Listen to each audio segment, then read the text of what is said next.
कांग्रेस द्वारा चलाए गए दर्जनों झूठ का हुआ पर्दाफाश। सुप्रीम कोर्ट के फैसलों से भाजपा के हौसले बुलंद।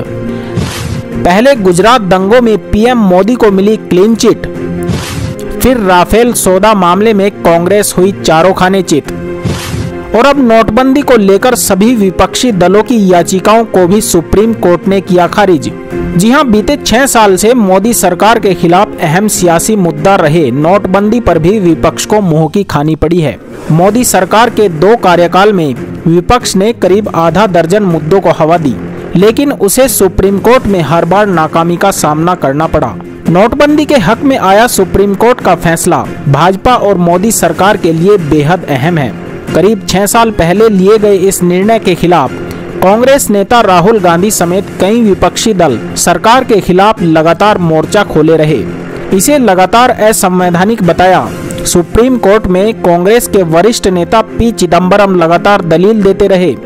हालांकि अब शीर्ष अदालत ने इससे जुड़ी सभी 58 याचिकाओं को खारिज करते हुए कहा कि इस फैसले में कोई त्रुटि नहीं है।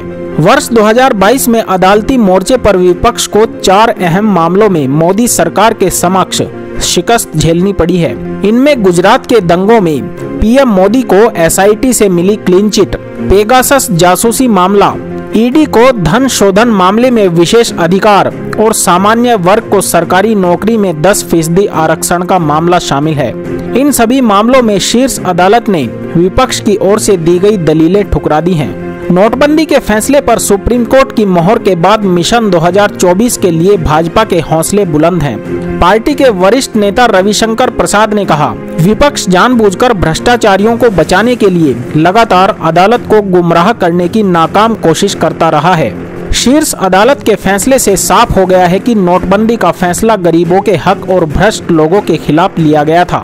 गुजरात में 2002 में हुए सांप्रदायिक दंगा मामले में विपक्ष बीते 2 दशक से पीएम मोदी की भूमिका पर सवाल खड़ा कर रहा है। इस मामले में गठित एसआईटी ने जब पीएम को क्लीन चिट दी तो यह मामला शीर्ष अदालत पहुंचा। शीर्ष अदालत ने न सिर्फ क्लीन चिट को सही ठहराया बल्कि याचिका दायर करने वाली कुछ हस्तियों के खिलाफ जांच के भी निर्देश दे दिए। बाद में इस मामले में कुछ गिरफ्तारियां भी हुई। फ्रांस से राफेल लड़ाकू विमान सौदा मामले में सीधे पीएम मोदी पर विपक्ष ने भ्रष्टाचार के आरोप लगाए। हालांकि जब यह मामला शीर्ष अदालत पहुंचा तो आरोप लगाने वालों को फटकार झेलनी पड़ी। साल 2019 के अंत में आए फैसले में तत्कालीन मुख्य न्यायाधीश रंजन गोगोई की पीठ ने कहा कि सौदे की खरीद प्रक्रिया में कोई खामी नहीं है। वायुसेना को ऐसे विमानों की जरूरत है। मोटे तौर पर सौदे में पूरी प्रक्रिया अपनाई गई है।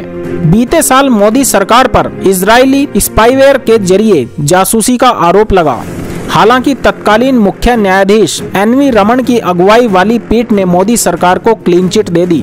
पीठ ने कहा कि जिन 29 मोबाइलों की जांच की गई उनमें से 5 में मैलवेयर पाया गया। इससे यह साबित नहीं होता है कि यह पेगासस स्पाईवेयर है। महाराष्ट्र में निचली अदालत के जज रहे जस्टिस BL लोया के मौत के मामले में भी मोदी सरकार और खासकर गृह मंत्री अमित शाह विपक्ष के निशाने पर रहे। हालांकि 2018 में विपक्ष अदालत की पीठ ने जस्टिस लोया की मौत को सामान्य मौत माना और स्वतंत्र एजेंसी से जांच कराने की याचिकाएं खारिज कर दी। पीठ ने कहा कि इस मामले में 4 जजों के बयानों पर संदेह का कोई कारण नहीं है। बीते लोकसभा चुनाव से पूर्व सामान्य वर्ग को आर्थिक आधार पर 10% आरक्षण को भी विपक्ष ने मुद्दा बनाया, लेकिन सुप्रीम कोर्ट ने इस मामले में भी मोदी सरकार के फैसले को उचित ठहराया।